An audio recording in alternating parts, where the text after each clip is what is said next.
which involves obeying particular rules or standards. What does it mean to be a disciplined person? To be able to carefully control the way that you work, live, or behave, especially to achieve a goal or certain set objectives. When you have discipline, you have self-control. Discipline creates habits, routines, and routines become who you are daily. You start from individual discipline, and then when you are many in an organization, it leads you to organizational discipline. Organizational discipline is the practice of following the best course of action, even when it may not be what one wants. It can help create a culture of accountability and professionalism in an organization.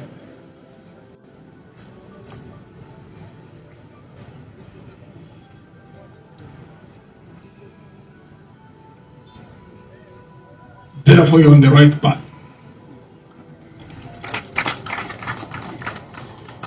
Focusing your resources in training leaders, and the beauty of this, what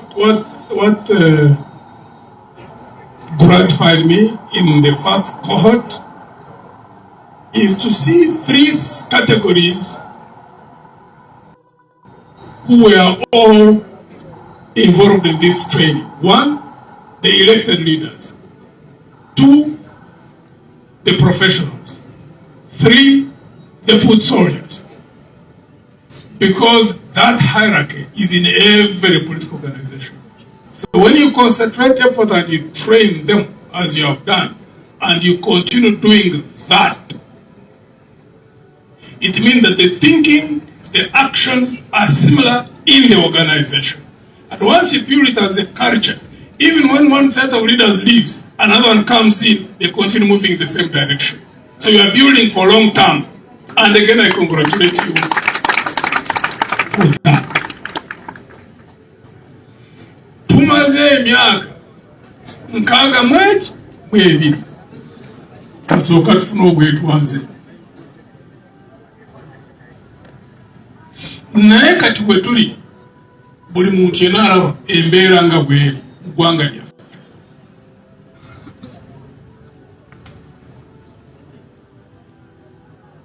Enamba y'abantu yeeyongera kubanga ndowooza tuuse 1.5 ate bagamba mu myaka emirala 2025 tujja kubanga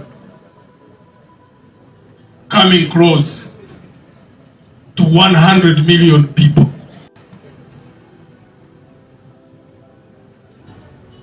Any party which is not in power, when it is outside of power, one thing it has to concentrate on is to prepare itself for 2 things.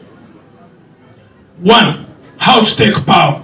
2, how to manage it when it gets it. But 62 years we have had parties in power, we've also had the military in power. None succeeded in utilizing national resources, building a country where there has been justice, fairness, transparency in the management of national resources. None has managed yet.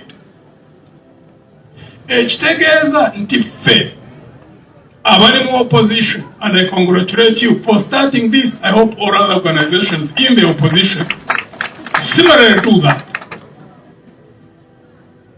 Kubanga enkyukakyuka zo zibaawo. There is no country where there are no changes.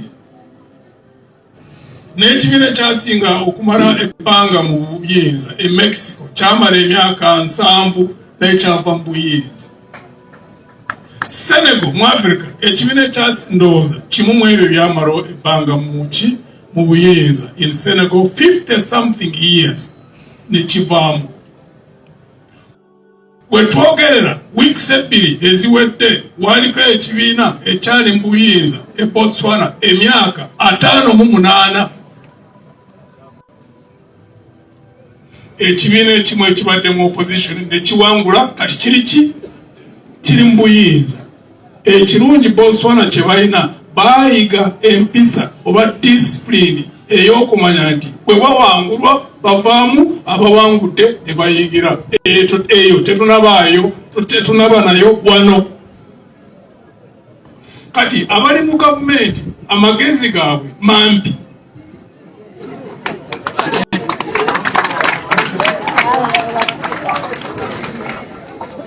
Kubanga kye batategeera nti ekiseera kijja kubaawo bave mu buyinza. Kakirabika ekintu kye batanategeera ate tubasabira Katonda bakitegeere bulungi nga bukyali nti bo abali be bandibadde kati nga bateekako embeera ey'okulaba nti ebibiina byonna ebiri mu opposition bitendeka abakulembeze ne babeera lwedde olunaku lwe mu buyinza ekiteekwa okubaawo ekibiina ekinaaba nga kizze mu buyinza nga kisigala nga kitambuza eggwanga mu kkubo eddungamu lye bakyalemeddwa okukola. Kubanga ekyo bw'oba nga tokikoze bwe n'omala ebbanga ng'otadde buutu like they have put their boot on loop, it means you are short-sighted. Because there are times you cannot stop the inevitable. Change happens.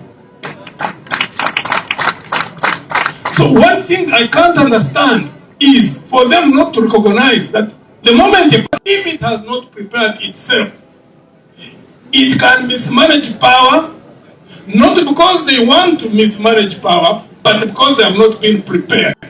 That needs to be responsible of every Ugandan. That all political parties prepare themselves, because potentially, look, you have the largest members of parliament, 57, right? 57. So the ruling party needs to recognize that, a party which has got 57 members of parliament can easily get into power, whether you like it or you don't like it. The question should be, when it gets into power, how does it manage it? But if you don't put that environment for the party to organize, to train, to resist or dominant in this country, imagine 62 years, no leadership has managed to put the country in the right direction.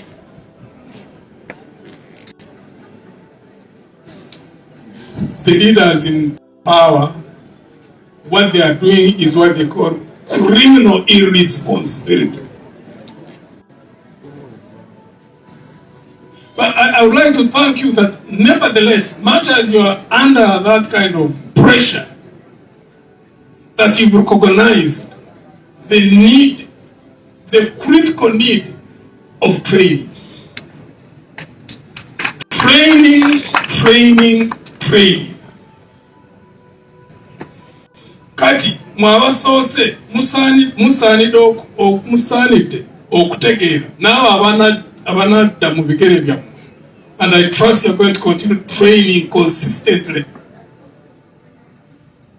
Mutegeere omugugu bwe mwetisse. Mummwe mulimu be bayise foot soldiers. In every country, the majority are always the foot soldiers. Wotegerera eggwanga eri mu kkubo ettungamu, olutegerera ku obulamu abo foot soldiers abali mu kategori eyo, embeera yaabwe nga bweri. That's how you recognize how a country is on track. Because the majority of times, the foot soldier is the one who takes the flag. Always, you look at all countries which are not on the right track. You look down at the lives of the people, normally who are the foot soldiers, and you find their lives in a mess. Kirungi okutendeka abantu abali ku level eyo ne bategeera nti ensi yeesigamye ku bo ate ne babeera confident okumanya nti tekuliiko gavumenti yonna etambuza eggwanga nga tekozesezza omusolo okuva mu bantu bangi. N'olwekyo okumanya nti gavumenti bwebevudde ku mulamwa nti beeorganize okulaba nti bakoze eki bagiteeka kubanga okusomesa kintu kikulu. Singa Abannayuganda basinga obungi ate abangi bali ku level ya foot soldiers, singa babeera n'okutegeera okwo General Museveni yandibadde mu State House Entebbe, kubanga ndi omu mwabo bagendako mu nsiko. Era n'olwo foot soldiers be baali abangi, era nakati beebo bennyini bakyagumbaaza. Because you go to some of the places where you find the NRM with many supporters there, but their lives, they're living almost same problems. Can't send their children to good schools, can't send their children to universities, can't get drugs in hospitals when they go there, can't get contracts wherever they go. Many of them, as you see, those who are in tea have been hit. Those who are in cotton have been hit. Now they're encroaching those who are in coffee. If they succeed, those will be hit. Those are down there.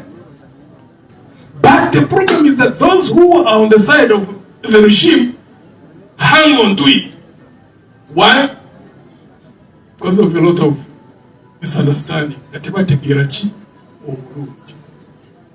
N'olwekyo kisaanidde okulaba nti ffe abali mu opposition tuteeka obudde, esente n'amaanyi okulaba nti tutraininga abakulembeze. Katonda w'anaayagalira ekibiina kyonna ne kibegenda mu buyinza, Abannayuganda emitima gyabwe gikole ki? Gidde mu nteeko. Kubanga ekibiina ekiba nga kikenze mu buyinza nga kyeteeseteese bulungi, kirina abakulembeze nga batendekeddwa obulungi okuviira kimu wansi okutuukira kimu waggulu.